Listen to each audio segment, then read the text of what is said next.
कि भाई एक राजीव राय हैं लोकसभा सांसद, कह रहे हैं जितने भी शिव भक्त ये कावड़े लेने जा रहे हैं सब बेरोजगार हैं।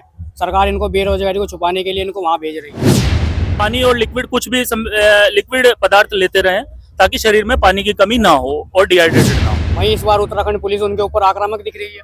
उसमें कितने सारे ऐसे साधु हैं जो मुस्लिम साधु हैं और हिंदुओं के वेश में साधुओं के वेश में वहाँ मांगने, तो हो सकता है कावड़ियों के वेश में वहाँ भी असामाजिकता तो हो। तो सरकार को सभी कावड़ी और भोलों से विनती है कि अपने स्वास्थ्य को ध्यान में रखते हुए जल लाने का काम करें, इंजुरी से बचते हुए, चोट और इन सब चीजों को देखते हुए थोड़ा सा अपने स्वास्थ्य का ध्यान रखते हुए कि हम हर तरीके की स्वास्थ्य सेवा यहाँ पर देने के लिए विश्व हिंदू परिषद और बजरंग दल और आरएसएस का धन्यवाद करते हैं जो हमें इस मंच पर उन्होंने ये सेवा करने का सौभाग्य प्रदान किया। 2 दिन से लगातार धूप भी ज्यादा हो रही है, भोलों को क्या न्याय देना चाहेंगे? भाई साहब स्पेशली पानी का ध्यान ज्यादा रखे क्योंकि डिहाइड्रेशन लेवल इसमें काफी ज्यादा रहता है। भोले लंबे समय तक पैदल चलते हैं जिसकी वजह से शरीर में पानी की कमी होने लगती है। तो समय समय पर पानी और लिक्विड कुछ भी लिक्विड पदार्थ लेते रहें ताकि शरीर में पानी की कमी ना हो और डिहाइड्रेटेड ना हो। और भी कुछ कार्यकर्ता बीजेपी के मौजूद है। सर क्या नाम है? जयवीर राणा, जिला अध्यक्ष पश्चिम उत्तर प्रदेश व्यापार मंडल और पूर्व में बजरंग दल और विश्व हिंदू परिषद से हम लोग जुड़े हुए हैं। और आज बहुत सुंदर चिकित्सा शिविर का आयोजन बजरंग दल विश्व हिंदू परिषद द्वारा यहाँ पर किया गया है भोलों की सेवा के लिए और सेवा के भाव के लिए। और बजरंग दल विश्व हिंदू परिषद का जो एक भाव शुरू से रहा है सेवा और संस्कार और सुरक्षा, उस सेवा के तहत आज हमारे तमाम यहाँ पदाधिकारी इस चिकित्सा शिविर को और हमारे डॉक्टर्स इसमें भाग ले रहे हैं और हमें सपोर्ट कर रहे हैं। और चिकित्सा शिविर यहाँ पर आयोजित हुआ है, उसी के उद्घाटन अवसर पर हम सब लोग आज यहाँ उपस्थित हुए हैं। और हमारे भोले लगातार जिस सेवा भाव के तहत यहाँ से निकल रहे हैं, हम लोग सेवा भाव उनके साथ उनकी सेवा करने का काम भी यहाँ करने का काम करेंगे। भोले जिस तरह से हरिद्वार से जल उठाकर लेकर आते हैं, अपने तमाम राज्यों में जाते हैं, जल चढ़ाते हैं, भगवान शिव को प्रसन्न करते हैं, वहीं इस बार उत्तराखंड पुलिस उनके ऊपर आक्रामक दिख रही है। देखिए, अगर कोई ऐसी घटना हुई है उसकी हम खेद प्रकट करते हैं, वो गलत है।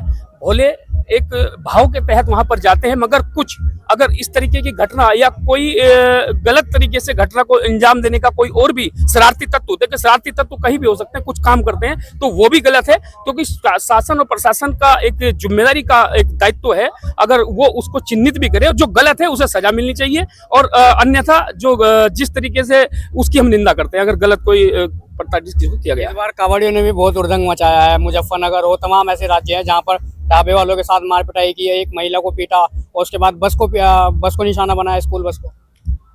देखिए, अगर कोई ऐसा उद्दंग होता है उसकी वो घटना निंदनीय है, उस पर हमें विचार करना चाहिए। और भोलों से भी मैं कहना चाहूंगा कि वो एक व्यवस्थित तरीके से अपनी कावड़ यात्रा को पूरा करें, क्योंकि हम सेवा के भाव से, एक भोले को प्रसन्न करने के भाव से अगर जा रहे हैं तो हमें अपने अंदर एक आत्मविश्वास रखते हुए अपनी कावड़ इस यात्रा को पूरा करना चाहिए। और इस तरीके की घटनाएं नहीं है कि सोच का फर्क है, अपनी सोच को पॉजिटिविटी के साथ अगर हम लेंगे तो निश्चित तौर पर कोई घटना नहीं होगी और हमें उच्च सोच के साथ अपनी इस कावड़ सेवा को पूरा करने का काम करेंगे। सर, एक बार जब समाजवादी की सरकार थी तो उसमें डीजे पर बैन लगाया था, मुख्यमंत्री बने, डीजे फिर से चालू हुआ, लेकिन इस बार मुख्यमंत्री ने जो डीजे का कंपटीशन था वो रुकवा दिया और तमाम जो डीजे हैं बॉर्डर पर चेक हो रहे हैं। देखिए, डीजे बजना चाहिए, मगर इसका उन्होंने एक नियम बनाया है, एक वॉल्यूम, इतनी वॉल्यूम पर उसे अगर हम बजाएंगे, देखिए हम एक भक्ति भावना से उसे बजाएंगे। अपने जो हमारे शिविर हैं, अब कल प्रशासन की मीटिंग भी हुई थी, हम लोग भी उसमें थे और सब जितने भी कावड़ शिविर वाले आयोजक थे उसमें उपस्थित रहे थे कि हम अपने डीजे जो है वो इतनी वॉल्यूम में बजाएं कि हमारे परिसर में वो आवाज रहे। क्योंकि एक ध्वनि प्रदूषण का भी कहीं ना कहीं एक मामला रहता है, क्योंकि हार्ट के बहुत मरीज हैं, तो ज्यादा अगर धमक से डीजे बजेगा तो कहीं ना कहीं हार्ट पे फर्क पड़ता है। तो उसका हम तमाम मानकों को ध्यान में रखते हुए सरकार इस पर चिंतन और मंथन किया, उसी के अनुसार तमाम शिविरों में कम आवाज में, जो उसी एरिया में उसकी आवाज रहे, तो ज्यादा धमक ना हो, इसलिए सरकार इस पर चिंतन मंथन कर रही है। और ये सही भी है, इसमें कोई गलत नहीं है, क्योंकि ध्वनि प्रदूषण भी एक प्रदूषण होता है। हम कम वॉल्यूम में अपने परिसर में डीजे को बजाएं और एक भक्ति भावना से ओतप्रोत जो गीतों को बजाएं, तो उसका एक अच्छा मैसेज जाएगा। सरकार का सराहनीय कदम। ताजिया का जुलूस निकला, तमाम जगह ऐसी वीडियो है, इसमें बड़े बड़े ताजिया थे, कोई हाई टेंशन तार से टकराया, कोई वैसे गिर गया, उसको लेकर सरकार ने अभी तक विरोध नहीं किया। लेकिन जो डीजे है और डीजे की ऊंचाई के लिए विरोध करते सरकार ने। देखिए, नहीं, सरकार तमाम बिंदुओं पर फोकस करती है, ये नहीं, तमाम बिंदुओं पर हमारे तमाम अधिकारी फोकस करते हैं, ऐसी बात नहीं है। और तमाम मीटिंगें भी होती हैं, उनका कहीं ना कहीं अगर चूक हो जाती है तो उस पर सरकार चिंतन करती है और हमारे तमाम अधिकारी भी इसमें। अब कावड़ सेवा में हमारे तमाम अधिकारी रात दिन इसमें लगे हुए हैं और कोई घटना ना हो। देखिए प्रशासन यही चाहता है कि कोई घटना ना हो, एक सुरक्षित माहौल के साथ अपनी कांवड़िया अपनी यात्रा को पूरा करे, और उस पर चिंतन सरकार कर भी रही है, लगातार कर रही है। जी भाई साहब, क्या नाम है आपका? रविंद्र लांबे, प्रांत उपाध्यक्ष विश्व हिंदू परिषद, मेरठ प्रांत। कांवड़ यात्रा का महीना चल रहा है, तमाम कांवड़ी आ रहे हैं, लेकिन कुछ वीडियो ऐसी आ रही है जहाँ पर पुलिस उनको लाठियां बाज रही है। नहीं, ऐसा नहीं है। कहीं ना कहीं कोई असामाजिक तत्व बीच में घुस जाते हैं और कांवड़ियों को बदनाम करने की साजिश है, और उसी का ही ये क्या नाम क्रिया की प्रतिक्रिया है। अभी कुछ जगह कांवड़ियों ने भी हुड़दंग मचाया, बस के ऊपर डंडे चलाए और तमाम लोगों को निशाना बनाया। कोई भी कांवड़िया अनावश्यक रूप से हुड़दंग नहीं मचाता। वहाँ असामाजिक तत्व कांवड़ियों के भेष में घुस जाते हैं, जिनका एकमात्र लक्ष्य कांवड़ियों को बदनाम करना और शांति व्यवस्था को भंग करने का लक्ष्य होता है, और उसी उद्देश्य को लेकर के ये इस प्रकार की घटनाएं घट रही हैं। हरीश जी क्या कुछ कहना चाहेंगे? जिस तरह से कांवड़िया हुड़दंग मचा रहे हैं, तमाम जगह पे वीडियो आ रही है कि होटल तोड़ दिए, बस तोड़ दी, कार सवार को मार दिया।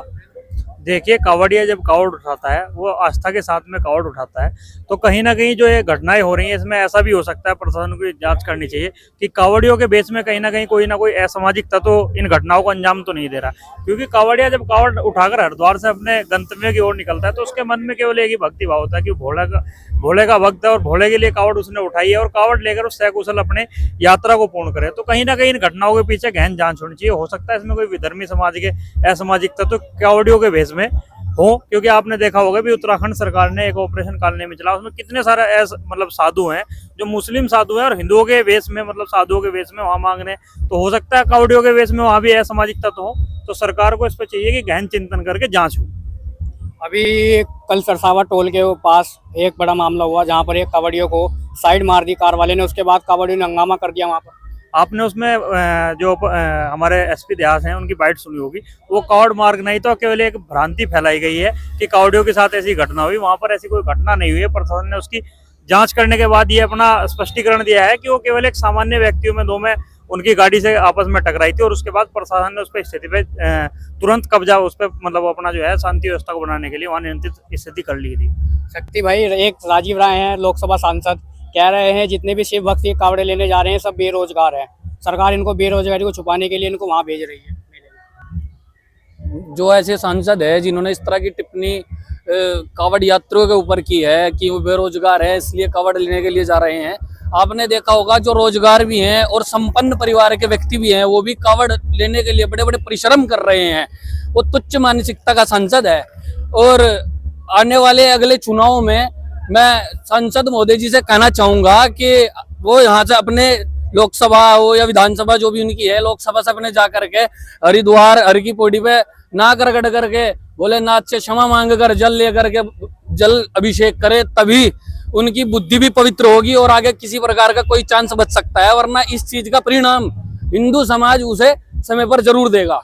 अब मुस्लिम समाज के तमाम त्योहार होते हैं लेकिन उनके ऊपर तो कोई प्रतिक्रिया नहीं देते वो, लेकिन जब हिंदू समाज के त्योहार आते हैं उन पर अपशब्द बोलते हैं उनको। हाँ, कुछ इस प्रकार की तुष्टिकरण की राजनीति भारत में पहले से पूर्व से चली आ रही है। इन्हीं तुष्टिकरण की राजनीतियों के परिणाम इस प्रकार के आते हैं। जैसे अभी हमारे बाबा उड़ा अमरनाथ जी की यात्रा है, 80,000 सैन्य बल के उस नेतृत्व में यात्रा की जाती है, 80,000 सैनिक लगाए जाते हैं। आप देखिए कि हिंदुओं का पवित्र स्थल है, हिंदू समाज की आस्था है वहां जुड़ी हुई, और हिंदू समाज को अपने महादेव के दर्शन करने के लिए जाने के लिए भारत सरकार को 80,000 सैन्य बल लगाना पड़ता है।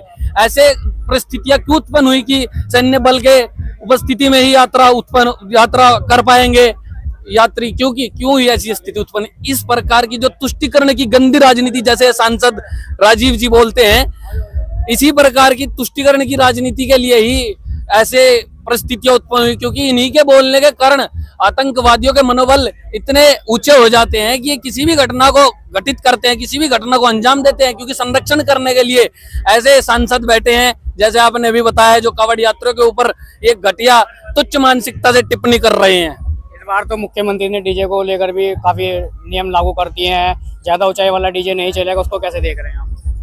दरअसल क्या है कि माननीय मुख्यमंत्री जी ने जो गाइडलाइंस दिए हैं, उन गाइडलाइंस से सभी मतलब समस्त कांवड़िये हिंदू समाज में कोई ऐसा रोष नहीं है, सब प्रसन्न है, क्योंकि डीजे इससे पूर्व सरकार थी जो उन्होंने तो डीजे भी बैन किया, गढ़ शंख बैन कर दिया, त्रिशूल, सब चीजें जो मतलब जो शव, उन्होंने तो शिव जी की यात्रा को शव यात्रा बनाने का कार्य करना प्रारंभ कर दिया था। यात्रा को ही धीरे धीरे ऐतिहासिक जो यात्रा है बाबा भोलेनाथ की, उसको समाप्त करने का ही पूरा प्रयास किया गया विपरीत सरकारों में। लेकिन ये माननीय देवतुल्य मुख्यमंत्री माननीय योगी आदित्यनाथ जी के ही कारण संभव है कि यात्रा बड़े उत्साह के साथ हो पाती है अपने भोलेनाथ जी की यात्रा, और इसमें किसी भी प्रकार की कोई दंगा उड़दंग नहीं होता।